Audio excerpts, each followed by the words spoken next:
Demi mendapatkan bahan bakar minyak jenis solar, sopir truk yang mengantre ini rela bermalam di SPBU. Akibatnya antrean memanjang hingga ke jalanan.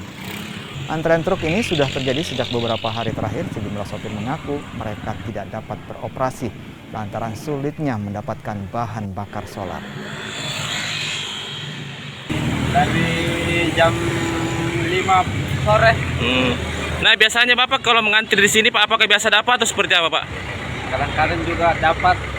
Kemarin antri di sini, nggak bisa lagi solarnya.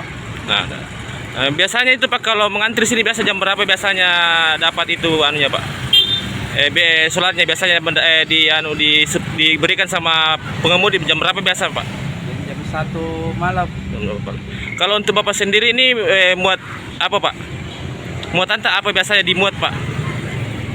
Pasir apa batu.